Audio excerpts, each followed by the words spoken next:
Bonsoir à tous, ici Angelo pour une nouvelle vidéo, nouvelle semaine sur Terre. J'espère que vous allez bien, chers amis. Je fais cette vidéo à la volée car à partir de demain, je serai assez occupé pour des raisons familiales. Donc j'ai voulu faire cette petite vidéo quand même en attendant pour essayer, tant que faire se peut, de conserver le rythme d'une vidéo presque par semaine, si je peux. Et avant ça, une petite annonce, j'ai écrit un... Alors déjà, merci à tous pour les retours que j'ai reçus, à ceux d'entre vous qui ont commandé le livre sur la prière. Un grand merci à vous déjà, je me réjouis de voir que il vous fait beaucoup de bien et j'en suis ravi. J'ai écrit un post il y a quelques jours pour dire que désormais, pour ceux qui n'avaient pas Amazon ou pour ceux qui ne voulaient pas utiliser Amazon, vous pouvez aller sur mon site directement et commander le livre sur mon site. Il y avait au début un tout petit bug que j'ai fixé aujourd'hui, donc désormais tout fonctionne, il n'y a aucun problème. Et de fait, j'ai eu des commandes directement sur mon site. Voilà, donc si vous n'êtes pas fan, donc je mettrai les deux liens en commentaire épinglé sous cette vidéo. Donc le premier commentaire sous la vidéo sera le mien et je remettrai le lien Amazon plus le lien sur mon site pour ceux qui n'ont pas de compte Amazon ou qui, pour quelque raison que ce soit, ne souhaitent pas utiliser Amazon. Ce serait dommage que pour cela, vous vous priviez de cet ouvrage qui, vraiment, jusqu'à présent, me confirme qu'il fait beaucoup, beaucoup de bien. Basculons désormais sur la vidéo. J'ai vraiment voulu répondre à Philippe et à Monique dont les commentaires vont un petit peu dans le même sens. Nous allons lire ces commentaires. Bonjour Angelo, le manque de temps calme et une société dans laquelle un chrétien peine de plus en plus à trouver sa place. Faudra-t-il quitter le pays ou trouver refuge? Merci Angelo pour tes partages, très bonne journée. Commentaire de Monique. Bonjour Angelo, je cogite beaucoup trop comment faire comprendre d'arrêter d'être des moutons, qu'il est temps de se réveiller, liberté, égalité, fraternité. Ces mots n'existent plus dans notre pays. Prions, je crois encore qu'il y a de l'espoir, que Dieu vous bénisse Angelo, ainsi que tous les abonnés. Merci Monique, merci Philippe. Et dans un premier temps, commençons par le commentaire de Philippe. Manque de temps calme et une société dans laquelle un chrétien peine de plus en plus à trouver sa place. Il est effectivement de fait, et les différents posts que j'ai pu partager avec vous à l'époque le montraient, que nous vivons euh, dans un monde, mais également plus particulièrement en ce qui nous concerne en France, dans un pays où il n'y a plus aucun respect pour le catholicisme ou le christianisme. Les statuts sont déboulonnés avec l'accord des juges. La laïcité cache en vérité un mouvement anticlérical indéniable. On ne prononce plus les mots de Noël durant les fêtes. Les églises sont attaquées, les statuts. Pour ceux qui savent vous regarder, je vous déconseille de le faire parce que ça peut être déprimant. De nombreuses vidéos circulent où des catholiques se font agresser, insulter, ou des prêtres, hein, bon bref. Et tout ceci, bien évidemment, avec l'assentiment des pouvoirs en place qui ne font que être les bras armés de pouvoirs plus élevés dont l'objectif est de détruire la lumière de Dieu et de créer le chaos sur Terre. Donc effectivement, comme le dit Philippe, il peut être de plus en plus difficile pour une personne, on va dire, d'essence chrétienne, qui croit en Dieu, qui croit dans le Christ, qui croit en la Vierge Marie, qui croit dans les anges, qui croit dans les saints. Il peut être effectivement difficile pour une telle personne de trouver sa place puisqu'elle se sent au mieux isolée ou abandonnée et au pire attaquée, agressée et manquée de respect. Faudra-t-il quitter le pays ou trouver refuge? C'est une question pertinente. Beaucoup ont fait le choix avant vous, cher Philippe. Alors, je n'ai pas quitté la France pour ces raisons. C'est la vie qui a fait en sorte que finalement, je me pose aux États-Unis, mais je conserve des liens très forts avec la France, de fait. Ça fait maintenant plus de 2 mois que je suis en France et je vais encore rester un petit moment. Et de toute façon, je reviens chaque année en France et à chaque fois pour plusieurs mois. Beaucoup ont fait le choix de partir. Si vous prenez par exemple les Juifs, beaucoup de Juifs sont partis. Ils n'en pouvaient plus de l'antisémitisme, ils n'en pouvaient plus de ce que devient la société française, de la transformation qui s'opère en elle. Et donc beaucoup de Juifs sont partis. Comme me le disait un ami, quand les Juifs quittent un pays, c'est mauvais signe pour le pays. Donc certains ont déjà fait ce choix. D'autres personnes qui ne sont pas de confession juive, mais qui sont de confession catholique, ont également décidé de quitter la France.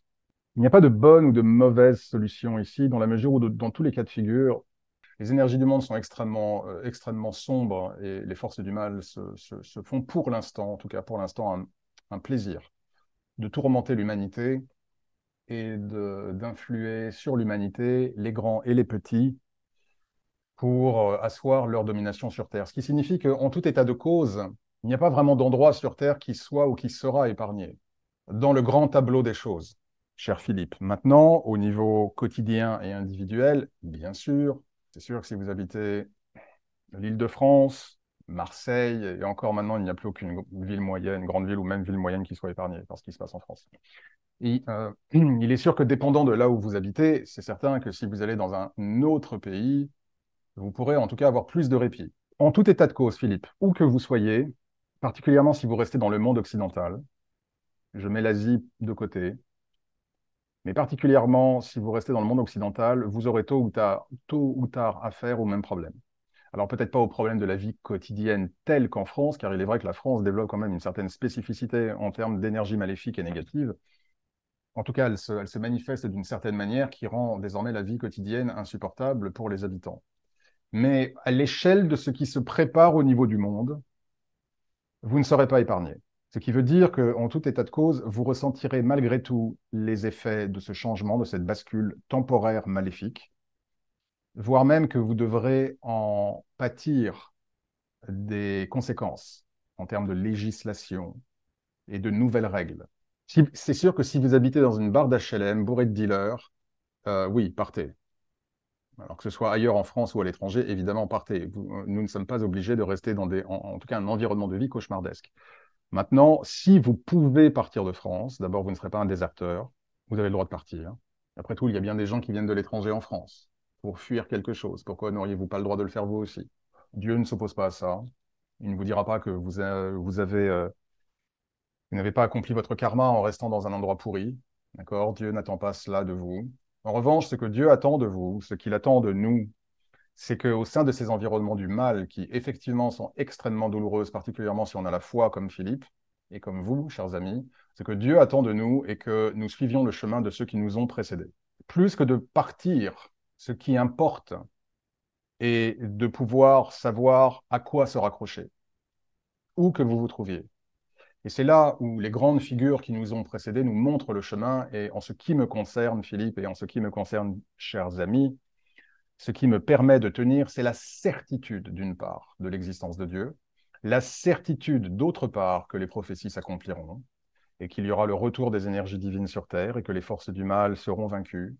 Et ce qui m'aide également à tenir, c'est l'exemple que montre pour moi le Christ, en premier lieu, et les saints ensuite. Et si vous regardez la vie du Christ, il était en terre hostile, il n'est pas parti. Il a accompli sa mission, la mission qui était attendue de lui par Dieu. Si vous regardez les saints, ils étaient en milieu hostile, mais ils ne sont pas partis. En tout cas, ils n'ont pas jeté l'éponge. Ils ont continué à développer leur conviction spirituelle, leur foi en Dieu et leur mission au regard des difficultés. Lorsque je sens que les énergies négatives sont un petit peu trop présentes autour de moi, évidemment, je prie, je me purifie, mais indépendamment de ça, je relis des phrases du Christ, ou je repense à certains saints. Et vraiment, dans la mesure où mon objectif durant cette incarnation, ayant la conviction que cette incarnation qui est la mienne, est une incarnation majeure, qui va me permettre de liquider beaucoup de karma et de me rapprocher sensiblement de Dieu davantage, ayant conscience de cette mission et de l'importance de cette vie, et du coup, en découle une responsabilité, un sens de responsabilité. Et ce sens de responsabilité, ce n'est pas où je reste en France ou je pars de la France.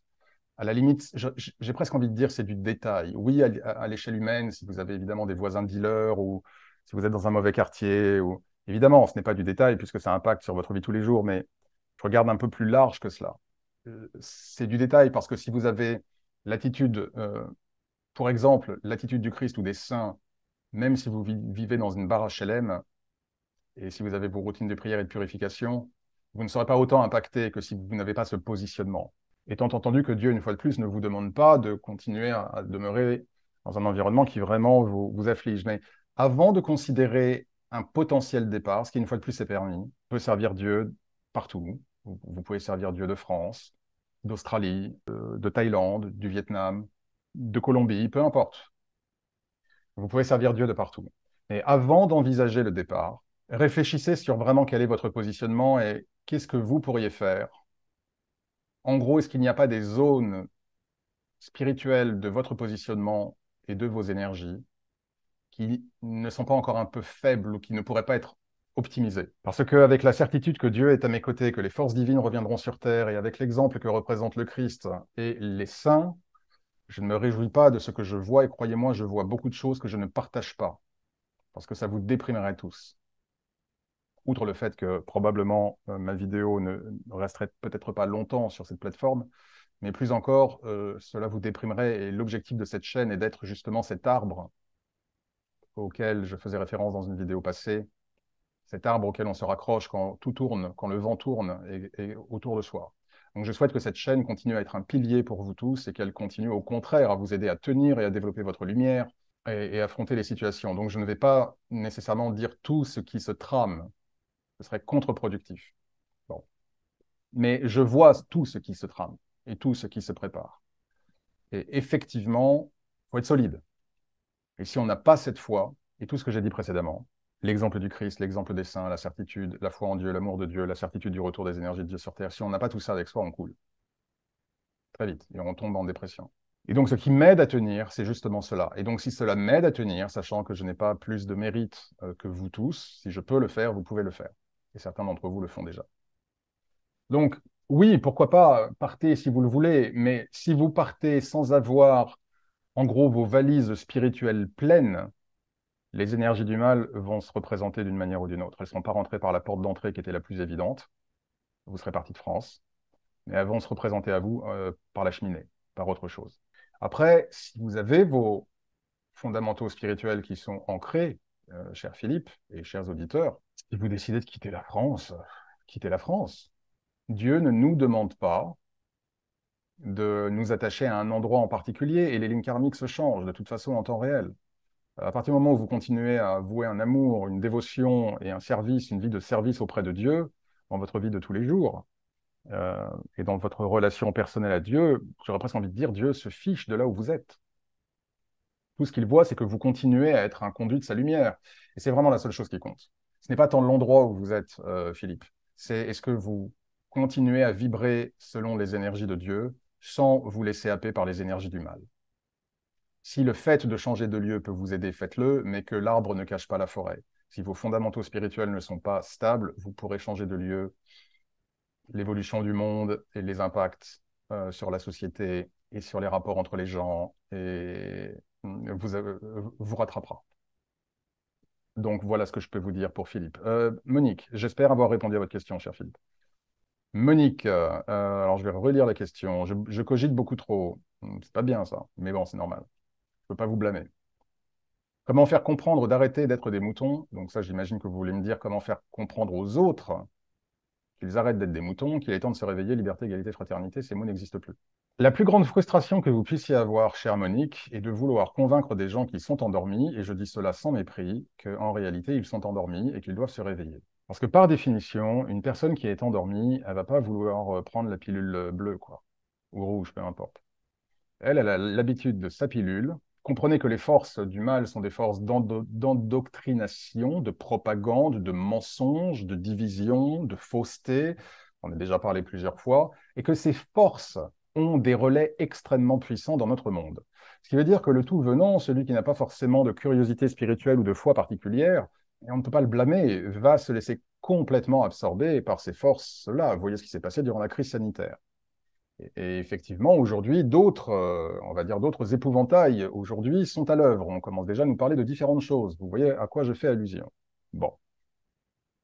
Donc, vouloir éveiller les gens, je ne vais pas vous dire de ne pas le faire, mais tout dépend de comment vous le faites. Si vous le faites dans une optique de conquête, en montant sur votre cheval et en disant je veux que les autres comprennent et du coup c'est ma mission, vous allez vous cramer. Parce que pour peut-être une personne que vous aurez peut-être, et je dis bien peut-être, aidé à ouvrir un peu les yeux, vous aurez été au contact de 100 ou de 50 qui, elles, n'auront pas voulu ouvrir les yeux et en plus se moqueront de vous, vous traiteront de tous les noms et cela vous affectera encore plus. Et du coup, les forces du mal gagneront davantage. Ça fait longtemps que j'ai arrêté de vouloir convaincre les gens que les narratifs, je ne vais même pas dire présentés, mais mis dans la gorge, mis dans les cerveaux de force sont erronées. Ça fait longtemps que j'ai arrêté cette bataille.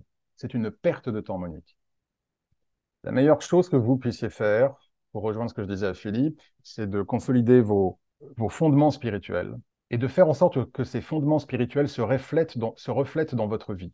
Et du coup, en se reflétant dans votre vie, vous pourrez attirer d'une manière beaucoup plus inoffensive pour vos énergies, en termes de burn-out, enfin de cramage, de drainage, de frustration, d'irritation, appelez ça comme vous voulez, vous pourrez obtenir le résultat d'attirer à vous d'autres personnes parce qu'elles admireront la manière dont vous conduisez votre vie et la manière dont vous vous tenez face à l'adversité. Et quand les gens se demanderont pourquoi est-ce que eux ils sont en panique et que Monique, elle est très zen et très sereine, qu'elle continue malgré tout à garder le sourire et à ne pas sombrer dans la peur, à ne pas sombrer dans la violence. Quand les gens autour de vous, Monique, se demanderont pourquoi, vous ne leur direz pas c'est parce que je vois ce que tu ne vois pas ou c'est parce que je suis éveillé et toi tu es endormi. Vous leur direz c'est parce que je crois en Dieu. Et c'est parce que j'ai des signes tous les jours dans ma vie de l'existence de Dieu et du Christ. Et que je sais que je ne suis pas seul. Vous aurez des gens qui vous écouteront parler de cette manière, qui se diront, OK, moi, j'ai pas la foi, je crois pas en ça, OK, c'est une folle de Dieu, une illuminée.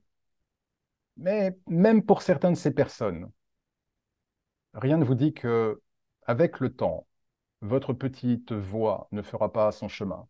Mais vous aurez aussi des personnes qui ont la foi ou qui ont mis la foi de côté et que vous inspirerez. Donc, ce que je veux vous dire, c'est que ce n'est pas tant en étant dans une action agressive que vous pourrez être la plus efficace.